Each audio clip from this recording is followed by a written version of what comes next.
Ok, bah du coup, je vais reprendre. On était en train de parler un petit peu de Achraf Harib, si je dis pas de bêtises. Et je voulais rebondir Mm, justement sur une question qu'avait posée un frère dans le chat. Euh, mm. est-ce que tu as...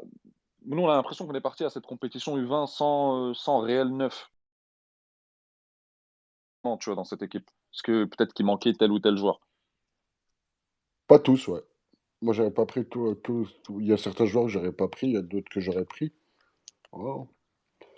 C'est Surtout comme quand on ça. voit, tu vois, que... Ouais, Mm. Sofiane, vas-y, je l'ajoute.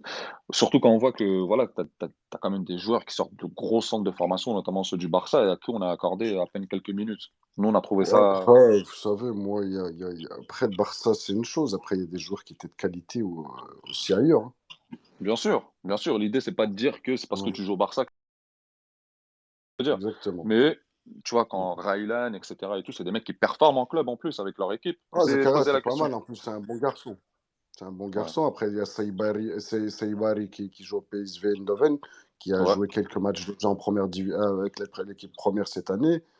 T'avais plein de garçons qui pouvaient. T'avais Elmas de Monaco, t'avais pas mal de joueurs qui pouvaient venir.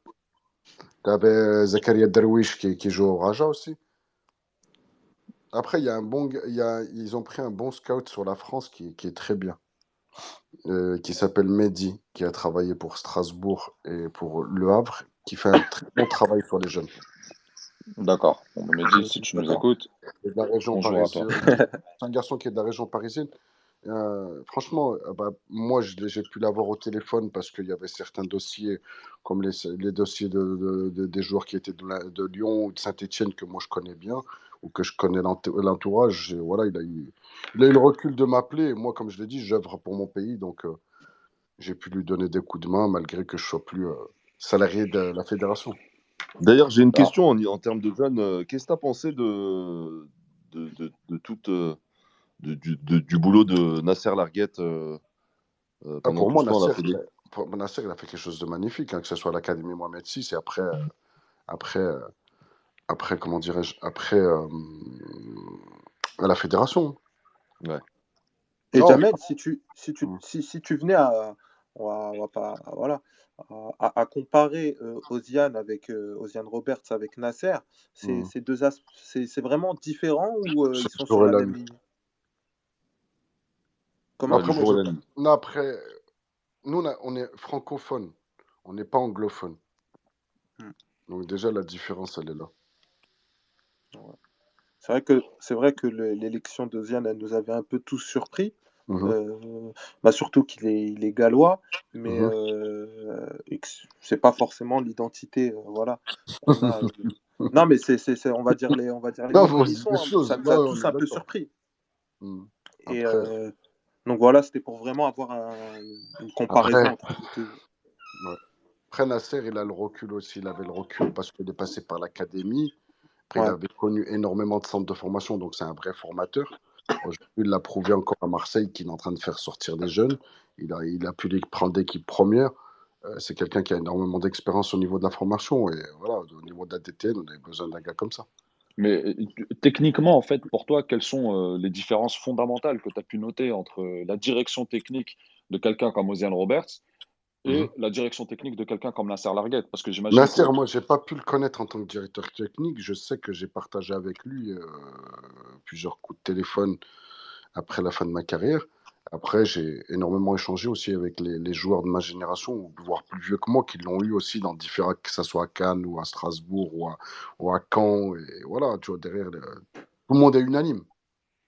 tu penses que l'idée de l'identité de jeu marocaine est différente aujourd'hui dans la tête d'Ozan Roberts, par exemple, ou de football, tu vois, si on doit Est-ce parler purement tactique et idée de jeu. est-ce, est-ce on peut jouer comme Manchester City au fin fond de l'Afrique? Non, C'est Ah ben, euh, non, c'est- mais c'est- c'est une non. question qui mérite d'être posée. Mais en tout cas, parce que tu sais, nous, quand il est arrivé, il a tout de suite parlé de faut dégager l'identité et le style de jeu marocain. Ouais, mais Mais depuis, on nous a de jeu? jamais dit ce que c'était. Ah, mais il est où le style de jeu? C'est quoi ça, tu vois?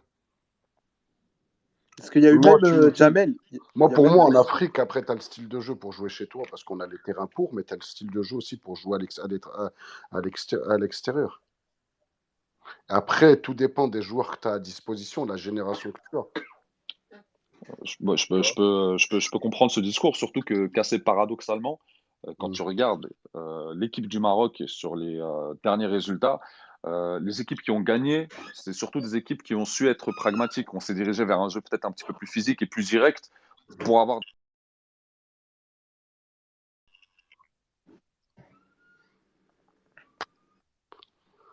Après, quand tu joues contre l'Afrique noire, on sait à 17 ans, les garçons sont plus développés en Afrique parce qu'il y en a qui ont 2 3 ans de plus, tu vois. Donc c'est compliqué de pouvoir rivaliser avec des générations comme ça. Quand tu joues les qualifs, aujourd'hui, les qualifications sont différentes parce que tu as la Coupe de l'UNAF, les régions.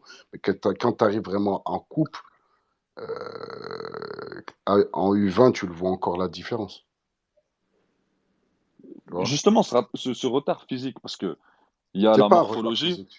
il y a la morphologie, mais nous, en tout cas, on a l'impression que le joueur marocain, si même on doit parler de Botola, il est quand même très en retard physiquement par rapport aux standards européens, tu vois. Après, c'est la façon dont travaillent les clubs.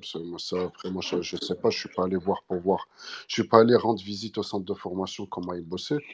Mais Tu est-ce que vois, toi, donc je par sais exemple, pas. qui a joué, tu vois, Wydad, est-ce que tu trouves que l'aspect physique est peut-être un peu délaissé au Maroc et qu'on ne se rend pas compte que dans le football moderne, il faut avoir les épaules, quoi.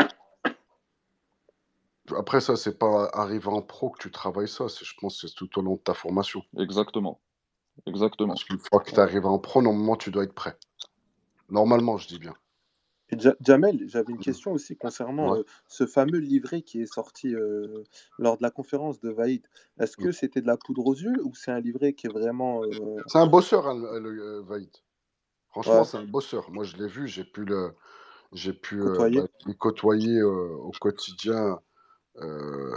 Franchement, c'est un bosseur. Tu D'accord, parce vois, que il est tout le temps là à se remettre en question. C'est vraiment un bosseur.